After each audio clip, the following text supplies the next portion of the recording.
안녕하세요. 미국 주식의 럭키 여행입니다. 이전 영상에 JPQ가 매당 성장주 ETF SCHD를 이기는 의외의 결과가 있었습니다. 이 영상을 처음 보시는 분이라면 무슨 소리야? 그게 말이 돼? 라고 생각이 드시는 분은 위에 영상을 보시고 참고 부탁드립니다. 그래서 단기적으로 1년에서 10년은 JPQ가 더 나을 수도 있고 사회 초년생이 목돈 모을 때 약간의 리스크를 경험을 하면서 적금 대신에 괜찮은 상품이라고 생각했습니다. 저는 자산 증식을 하는데 레버리지 상품을 잘 컨트롤해서 자산 증식하는데 큰 도움이 되어서 저의 경험 바탕으로 여러분들도 혹시 이런 방법 괜찮다고 생각한다면 좋은 훈련 방법이 되지 않을까 조심스럽게 시작해봅니다. 그래서 자산 증식을 기대하고 싶으나 원금 손실이 무섭고 남들처럼 레버리지 상품을 어떻게 운영해야 할지 모르는 분들이면 이 방법을 통해서 조금씩 경험한다면 레버리지의 위험, 장점, 또 레버리지 투자를 하면서 느꼈던 심리를 조금씩 극복함으로써 내적으로 좀 더 단단한 투자가 되지 않을까 해서 준비해봤습니다. 바로 JPQ에서 나오는 월 배당으로 활용해서 레버리지 상품을 적립식으로 모아가는 것입니다. JPQ도 원금 손실은 있지만 장기적으로는 그래도 나름 원금을 방어하거나 떨어지더라도 배당금을 받으면서 버틸 수 있는 능력이 있지만 자산 증식에는 거리가 다소 멉니다. 그래서 안전하게 나오는 월 배당금으로 어떻게 보면 수익이지만 조금 편한 말 그대로 생각을 바꾼다면 잉여 현금 흐름이라고 생각하고 돈의 무게를 조금 가볍게 만들면서 레버리지 상품을 투자하는 것입니다. 왜냐하면 내가 목돈이나 당장 현금 흐름이 묶여있는 상태에서 레버리지 상품을 투자하게 되면 이 적은 변동성에서도 심리에 크게 반영이 되지만 이 월 배당금으로 꾸준히 나온다는 생각은 이 돈의 무게는 앞에 말하는 것보다 심리적으로 가볍게 느껴집니다. 그런데 이 가볍게라는 말은 돈을 잃어도 되는 돈이라는 말은 아닙니다. 투자하는데 방해되는 이 심리를 덜어냄으로써 내가 계획했던 투자를 성공적으로 지킬 수 있는 하나의 수단이라고 생각합니다. 그래서 현금 흐름이 좋은 사람들은 좋지 않은 사람들보다 조금 더 과감하게 투자하는 이유가 있습니다. 결과는 이렇습니다. 과거 백데이터 기준으로 과거 10년 전에 5천만 원을 JPQ에 투자하고 거기서 나오는 월 배당금 45만 원으로 나스닥 2배 레버리지 상품이 QAD를 샀더라면 배당금 투자 원금은 5,400만 원, 평가 금액은 2억 4,700만 원, 수익률 454%입니다. 배당 세금은 적용이 되지 않았습니다. 그래도 수익률은 동일할 겁니다. 내 월급으로 QAD 해도 됩니다. 제가 말씀드린 거는 월급은 내가 일해서 번 돈으로 심리가 많이 들어간 돈이고 배당금은 그래도 돈을 일하게 만들어서 나온 돈, 심리가 많이 들어가지 않는 돈입니다. 그렇기 때문에 월급으로 받는 돈보다는 내가 기계적으로 꾸준히 할 수 있는 힘이 크다고 생각이 들기 때문입니다. 여기서 바로 한국이라면 바로 이 질문이 나올 수 있습니다. 그러면 수익률이 더 좋은 TQQ를 하면 되는 거 아닌가요? 네, 하셔도 됩니다. 하지만 2배보다는 3배가 더 리스크가 크다는 걸 알고 계셔야 합니다. 이건 어디까지나 과거 백데이터 기반으로 만든 결과론적 자료입니다. 이건 미래에 대한 심리가 전혀 반영이 되지 않기 때문에 쉬워 보입니다. 한번 시간 나시면 차트를 가려보고 앞으로 주가가 어떻게 움직일까? 나의 심정은 어떨까? 더 사야 되나 팔아야 되나 이런 심리를 생각하면서 천천히 느껴보세요. 생각보다 이거 하나만으로도 나의 심리가 얼만큼 요동치는지 알 수 있습니다. 그래서 장기 투자가 어렵습니다. 다음은 레버리지 상품의 위험성을 한번 알아보겠습니다. 레버리지 상품들은 숨은 비용들이 많이 있습니다. 그래서 기초자산 대비해서 2배, 3배만 움직인다고 보시면 안 됩니다. 첫 번째, ETF마다 운용 보수가 있습니다. QAD는 연 0.95%, QQQ는 0.2% 비하면 상당히 높습니다.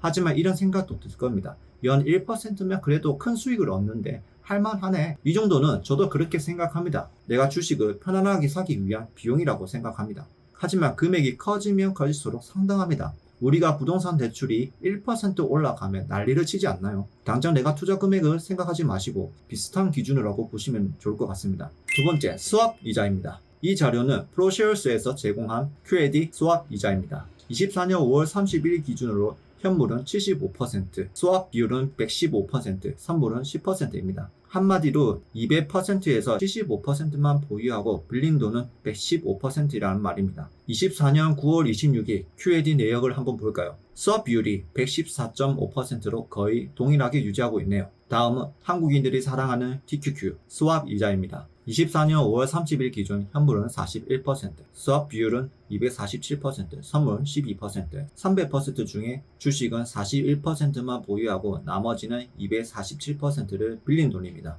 24년 9월 26일 TQQ 수합 비율은 257%로 이전보다 높아졌습니다. 여기서 기준금리 5%, 가사금리가 1%로 가정했을 때 큐에 대한 수합 비율 115%, TQQ 247%일 경우에는 큐에드는 연 6.7% 플러스 운용보수 0.95% 그리고 TQQ는 연 14.82%, 운용보수는 0.88%로 이 정도로 발생하고 ETF 가격에 점점 녹아난다고 생각을 하시면 됩니다. 운용사들은 현물 제외한 나머지는 금융기관을 통해서 이자를 내고 돈을 빌려오는 것입니다. 그래서 우리가 이 상품에는 이자가 다 적용이 되어 있기 때문에 실질적으로는 잘 모르지만 긴 시간을 보면 기초자산은 똑같은 가격이지만 레버리지 상품은 회복이 안 되는 걸 볼 수 있는 이유 중 하나입니다.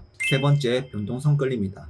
변동성으로 인해서 자산이 점차적으로 녹아내리는 현상입니다. 적은 변동성에서는 5% 오르고 5% 내린다고 반복해도 아주 큰 차이는 나지 않지만 15% 오르고 내리고 반복하다 보면 점차적으로 나의 자산은 녹습니다. 그래서 횡보기간이 길수록 레버리지가 크면 클수록 현상이 더 심해집니다. 자산운용사는 자산단체가 아닙니다. 자본주의 사회에서 어느 기업이 이자까지 대신 내주면서 자산을 3배를 불려주지 않습니다. 부동산을 사기 위해 은행에 대출을 받고 오랜 시간 동안 이자를 내면서 버티고 가격이 상승했을 때 자본 대비 큰 수익을 얻기 위한 레버리지를 쓰는 것처럼 주식 레버리지도 이와 같은 것입니다. 추가적으로 변동성 이끌림 때문에 조금 더 리스크가 있습니다. 그래서 우리는 상품을 통해서 자산을 늘리는 건 본인이 판단하고 리스크를 알고 해야 하는 것입니다.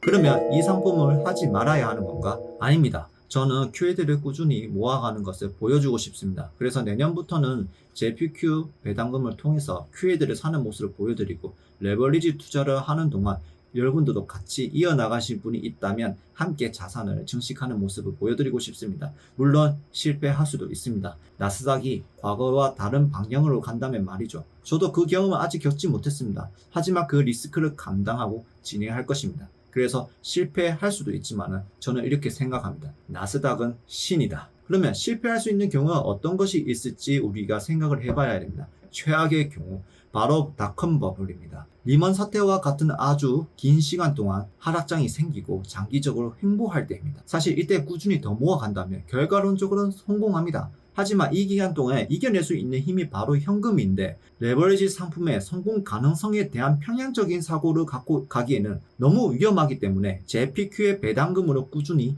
현금을 발생하는 것을 이용해서 리스크를 조금이나마 낮추면서 심리적으로 안정감을 유지하는 것입니다. 그래서 레버리지는 나의 자산의 전체 포트폴리오 비중을 지키면서 가져가는 것도 하나의 방법이죠. 저는 자산 포트폴리오 레버리지 비중을 15%에서 25%를 가져가는데 주식시장이 불장이 지속되면 레버리지 자산이 35% 정도가 넘어가면 도중에 일부를 팔아서 안전자산으로 옮기는 리밸런싱을 합니다.